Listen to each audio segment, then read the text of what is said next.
శ్రీమాత్రే నమ. జయ గురు దత్తాత్రేయ నమ. ఈ వీడియోలో మనం 2024వ సంవత్సరం నూతన సంవత్సర కానుకగా ధనుస్సు రాశి వారి మీద కుజగ్రహ ప్రభావం ఏ విధంగా ఉండబోతుంది అన్న విషయాన్ని మనం ఈ వీడియోలో తెలుసుకునే ప్రయత్నం చేద్దాం. ముఖ్యంగా కుజుడు ప్రతి 40 రోజులకి ఒక రాశి నుంచి ఇంకో రాశిలోకి మారడం జరుగుతుంటుంది. అయితే ధనుస్సు రాశి వారికి కుజుడు మిత్రగ్రహం. అందువలన ఈ రాశి వారికి ఈ కుజ గ్రహం యొక్క అనుకూలత తప్పనిసరిగా ఉండాలి.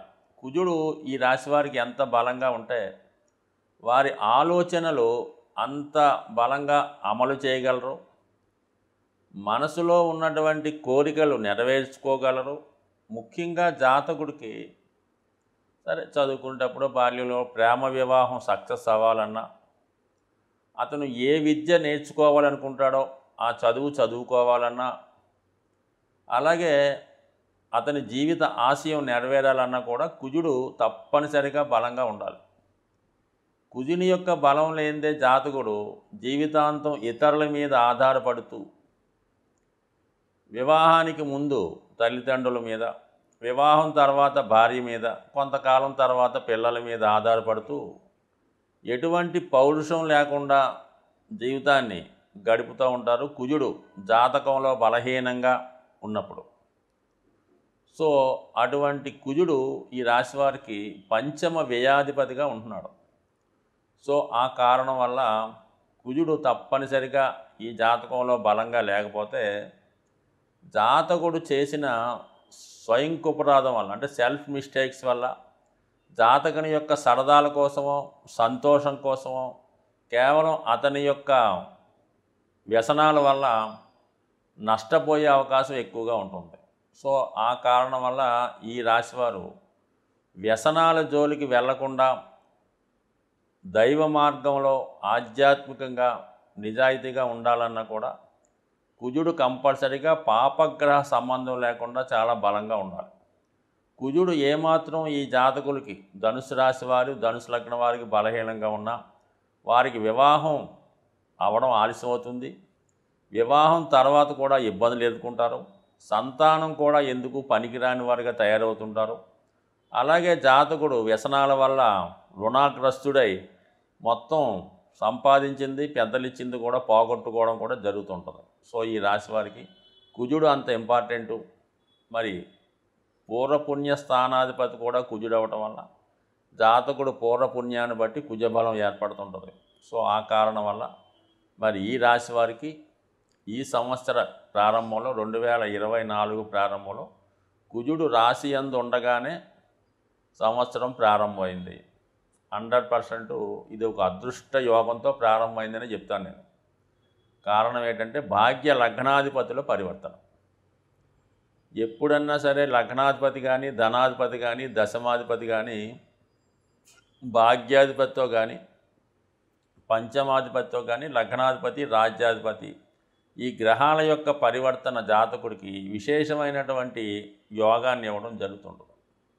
సో ప్రస్తుతం మరి లగ్న పంచమాధిపతిలో పరివర్తన, అంటే పంచమాధిపతి లగ్నంలోనూ లగ్నాధిపతి పంచమంలో ఉంటే ఫలితాన్ని ఇవ్వడం జరుగుతుంది. ఖచ్చితంగా మరి ఈ సంవత్సర ప్రారంభం ఈ ధనుసు రాశి వారికి ఒక ఆర్థికపరమైన సక్సెస్సు, వాళ్ళ మనసులో ఉన్నటువంటి కోరికలు నెరవేరడం, పిల్లల విషయంలో శుభవార్తలు సంతోషకరంగా వినడం, ఇవన్నీ కూడా చాలా అనుకూలంగా ఉండే అవకాశం ఉంది. దానికి తోడు మరి ఈ అద్భుతమైనటువంటి యోగం ప్రారంభంలో ఏర్పడింది కాబట్టి ఏంటంటే మరి భాగ్యాధిపతి రవి కూడా రాశి యందు సంచరిస్తూ మీకు మంచి ప్రారంభాన్ని ఈ సంవత్సరం ఇవ్వడం అయింది కుజగ్రహ అనుగ్రహంతో.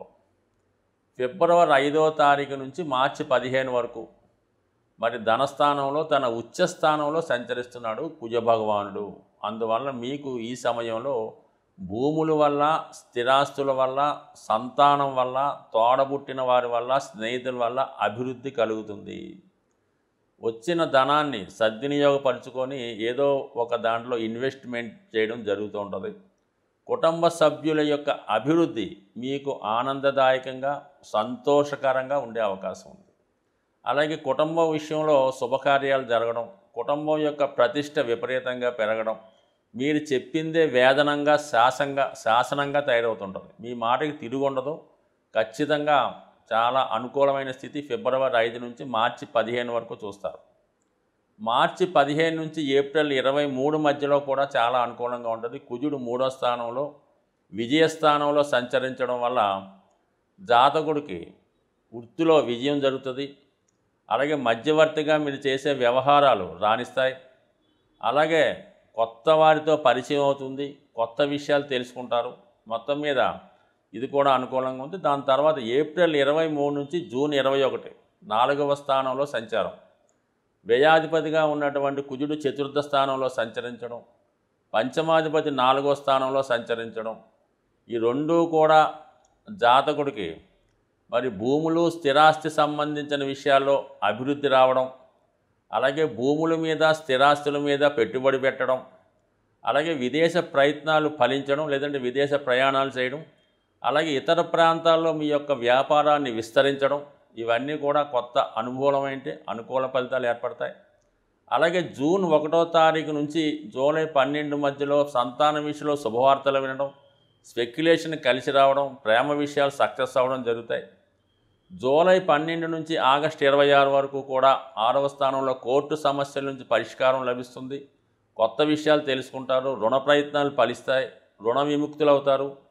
అలాగే నూతన ఉద్యోగ ప్రయత్నాలు ఫలించే అవకాశం. మొత్తం మీద ఈ రాశి వారికి ఇంచుమించుగా జూలై 12వ తారీఖు వరకు కూడా కుజుడు చాలా అనుకూలమైన స్థానంలో ఉండడం వలన కుజుడు మీకు అద్భుత విజయాన్ని, మంచి సక్సెస్ని ఈ సంవత్సరం ఇవ్వడం జరుగుతుంది. సో ఏదైనా ధనుసు రాశి వారు కుజగ్రహ అనుగ్రహం కోసం హనుమాన్ చాలీసా పారాయణ, సుబ్రహ్మణ్య స్వామి వారికి అభిషేకం చేసుకోవడం వల్ల, అలాగే ప్రతిరోజు కామన్గా సూర్య నమస్కారం చేసుకోవడం వల్ల మంచి ఫలితం ఈ సంవత్సరం జూలై 12 వరకు కూడా మీకు కుజభగవానుడు ఇవ్వడం జరుగుతుంది.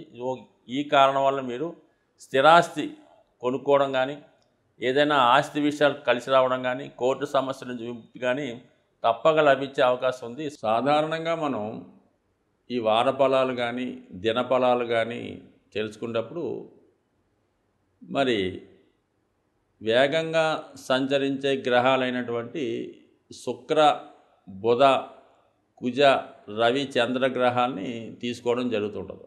అయినప్పుడు కూడా ఈ గ్రహాలు ఒక్కొక్క రాశిలో ఒక్కొక్క నెల రోజులు సంచరిస్తుంటాయి.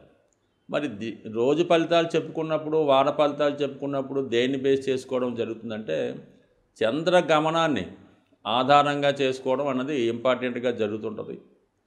సో మరి ఈ మనకు ఉన్నటువంటి నక్షత్రాల్లో 27 నక్షత్రాలని 3 విభాగాలుగా నిర్ణయించడం జరిగింది. ఒక్కొక్క భాగానికి 9 నక్షత్రాలు రావడం జరుగుతుంటుంది. అంటే ఉదాహరణకి ఏదన్నా ఒక జన్మ నక్షత్రంలో జన్మించారనుకుందాం, అంటే ఉదాహరణకి అశ్విని నక్షత్రంలో జన్మించారనుకుందాం. వాళ్ళకి ఆ నక్షత్రం నుంచి లెక్కెట్టుకుంటే 2, 4, 6, 8, 9 నక్షత్రాలు అనుకూలంగా ఉంటాయి. అంటే ఆ నక్షత్రాల మీద అంటే జన్మతార ఒక విధంగా అది మిక్స్డ్గా ఉంటుంది. కానీ 2వ తార, 4వ తార, 6వ తార, 8, 9 తారల మీద ఏ గ్రహం సంచరించినా కూడా ఆ నక్షత్ర జాతకుడికి అనుకూలమైన ఫలితాలు రావడం జరుగుతుంటుంది.